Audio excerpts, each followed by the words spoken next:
यदि आप शिक्षक भर्ती या अन्य प्रतियोगी परीक्षाओं की तैयारी कर रहे हैं तो ये प्रश्नों की श्रृंखला आपके चयन की दिशा बदल सकती है। हेलो दोस्तों, नमस्कार। स्वागत है आपका आपके अपने चैनल ज्ञान दृष्टि में।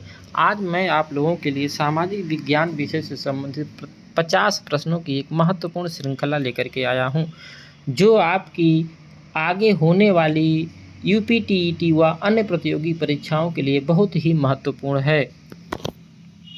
तो वीडियो को ध्यानपूर्वक देखिएगा। आइए शुरू करते हैं प्रश्नों की श्रृंखला। पहला प्रश्न है, भारतीय संविधान में सहकारी समितियों से संबंधित प्रावधान किस संशोधन द्वारा जोड़े गए? तो भारतीय संविधान में सहकारी समितियों से संबंधित प्रावधान जो थे वो 97वां संविधान संशोधन 2011 द्वारा जोड़े गए थे। अब सहकारी समितियां क्या होती हैं? तो सहकारी समितियां ऐसे लोगों का एक स्वैच्छिक संगठन होता है जो अपने आर्थिक हितों की रक्षा के लिए मिलकर के काम करते हैं।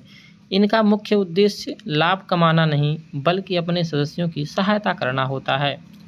97वें संविधान संशोधन 2011 द्वारा संविधान में कुछ महत्वपूर्ण संशोधन किए गए थे, जिसमें पहला संशोधन था आर्टिकल 19(1) में संशोधन करके सहकारी समितियों को बनाने का अधिकार दिया गया।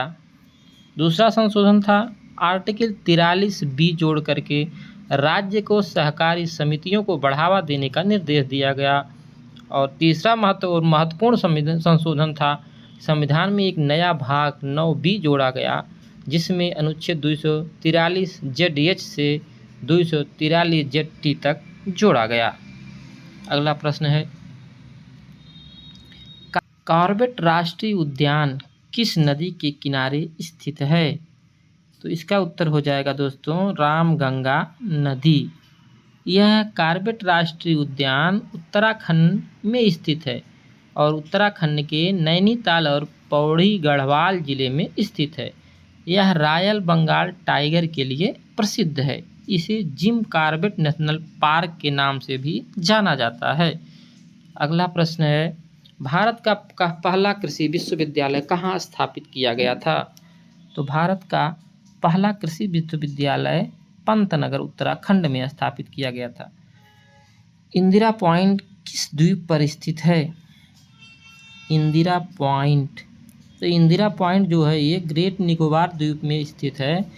इंदिरा पॉइंट जो है भारत का सबसे दक्षिणी बिंदु है, जो अंडमान और निकोबार द्वीप समूह के ग्रेट निकोबार द्वीप पर स्थित है।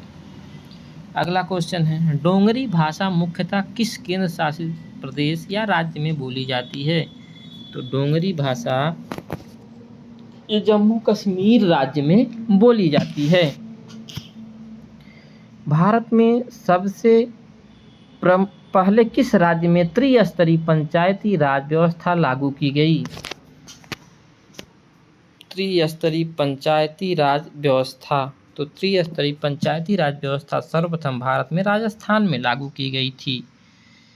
यह 2 अक्टूबर 1959 को राजस्थान के नागौर जिले से लागू हुई थी, बलवंत राय मेहता समिति की सिफारिश के आधार पर। संविधान की 8वीं अनुसूची में प्रारंभ में कितनी भाषाएं थी? तो संविधान की 8वीं अनुसूची में शुरुआत में कुल 14 भाषाएं थी, लेकिन इस समय कुल 22 भाषाएं हैं। कुडनकुलम परमाणु ऊर्जा संयंत्र किस राज्य में स्थित है? तो दोस्तों ये आपका तमिलनाडु राज्य में स्थित है। अगला क्वेश्चन, लू किस प्रकार की स्थानीय पवन है? तो लू जो है गर्म एवं शुष्क पवन है। महाबोधि मंदिर किस धर्म से संबंधित है?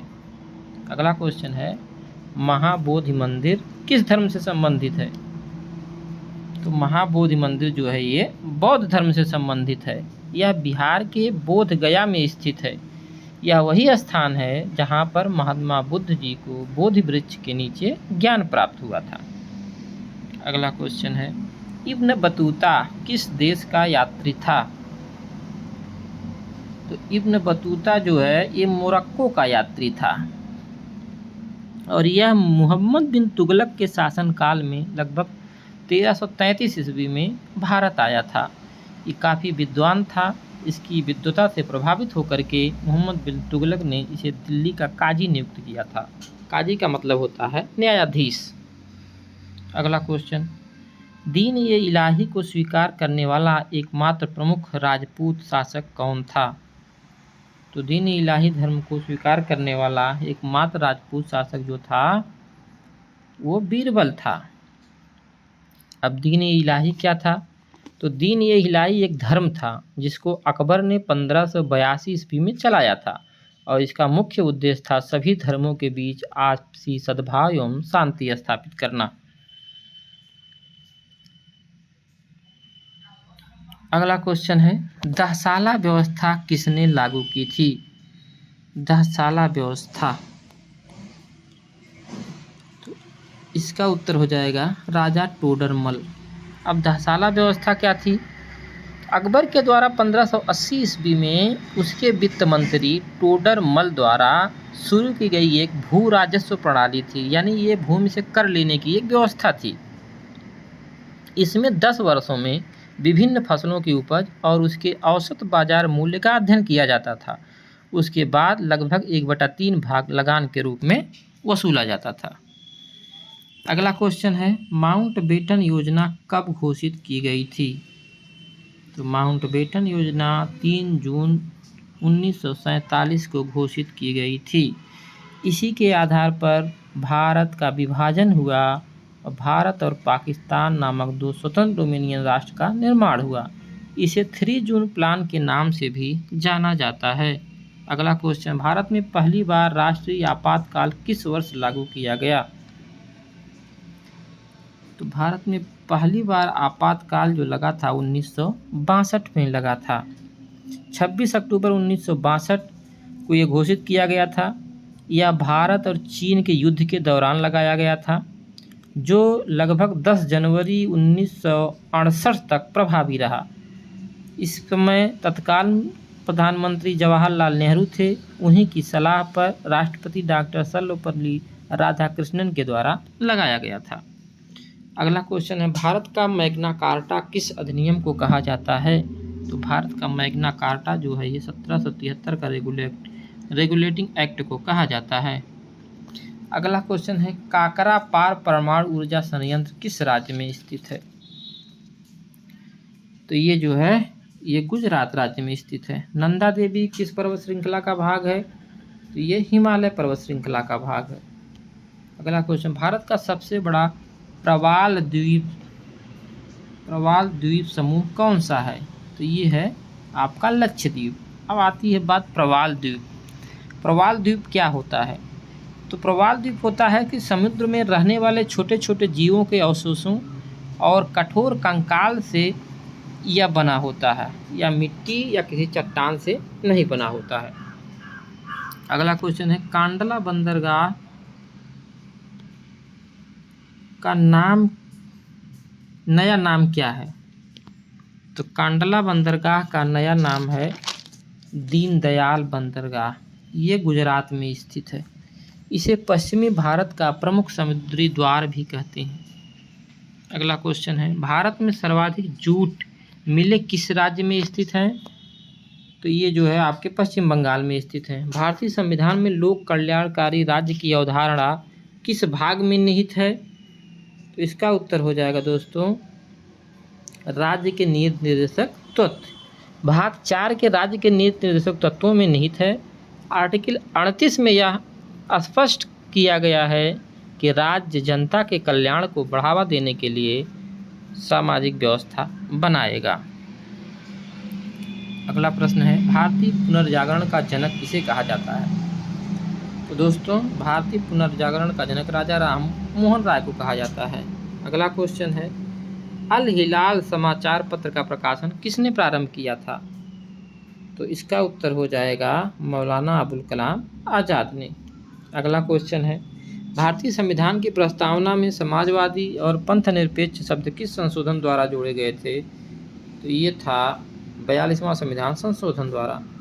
यूनेस्को विश्व धरोहर स्थल हम्पी किस राज्य में स्थित है? तो इसका उत्तर हो जाएगा आपको कर्नाटक में स्थित है। अगला क्वेश्चन है, अस्थाई बंदोबस्त किस वर्ष लागू किया गया था? तो अस्थाई बंदोबस्त जो 1793 में लागू किया गया था। भारत का पहला राष्ट्रीय उद्यान कौन सा है? तो भारत का पहला राष्ट्रीय उद्यान जिम कॉर्बेट राष्ट्रीय उद्यान या जिम कॉर्बेट नेशनल पार्क है। अगला क्वेश्चन है, लिंगराज मंदिर किस राज्य में स्थित है? तो लिंगराज मंदिर आपका दोस्तों उड़ीसा में स्थित है। अगला क्वेश्चन है, ऑपरेशन ब्लू स्टार किस वर्ष चलाया गया था? तो ये 1984 में चलाया गया था। अब ये क्या था? तो 1 जून से 8 जून तक 1984 में भारतीय सेना द्वारा अमृतसर के स्वर्ण मंदिर में ये ऑपरेशन ब्लू स्टार नामक अभियान चलाया गया था। इसका मुख्य उद्देश्य था खालिस्तानी समर्थकों से और उनके हथियारबंद अलगाववादी समर्थकों से स्वर्ण मंदिर को खाली कराना। अगला क्वेश्चन है, ऐहोल अभिलेख किस शासक से संबंधित है? तो ऐहोल अभिलेख पुलकेशिन द्वितीय से संबंधित है। प्रार्थना समाज की स्थापना किसने की थी? तो इसका उत्तर है डॉक्टर आत्माराम पांडुरंग। अगला क्वेश्चन, संविधान के किस अनुच्छेद में भारत को राज्यों का संघ कहा गया है? तो दोस्तों इसका उत्तर है अनुच्छेद 1 में ही भारत को राज्यों का संघ कहा गया है। भारत में वित्त आयोग का गठन कितने वर्ष के लिए किया जाता है? भारत में वित्त आयोग का गठन जो है ये 5 वर्ष के लिए किया जाता है। वित्त आयोग का गठन अनुच्छेद 280 के अंतर्गत किया जाता है। इसका गठन भारत के राष्ट्रपति के द्वारा किया जाता है। इसमें एक अध्यक्ष और 4 अन्य सदस्य होते हैं। इस समय भारत के वित्त आयोग के अध्यक्ष डॉक्टर अरविंद पनगड़िया हैं। अगला क्वेश्चन, सूर्य मंदिर कोणार्क का निर्माण किस वंश ने कराया था? इसका उत्तर हो जाएगा पूर्वी गंगम। भारत में सबसे पहले महिलाओं को स्थानीय निकायों में 50% आरक्षण देने वाला राज्य कौन सा था? इसका उत्तर है आपका बिहार। बिहार ही वह राज्य है जो सबसे पहले महिलाओं को स्थानीय निकायों में 50% आरक्षण दिया। अगला क्वेश्चन है, तहकीक-ए-हिंद ग्रंथ के लेखक कौन थे? इसका उत्तर हो जाएगा दोस्तों अल-बरूनी। अगला क्वेश्चन है, दीवान-ए-कोही विभाग की स्थापना किसने की थी? इसका उत्तर हो जाएगा मोहम्मद बिन तुगलक। भारत की सबसे बड़ी मानव निर्मित झील कौन सी है?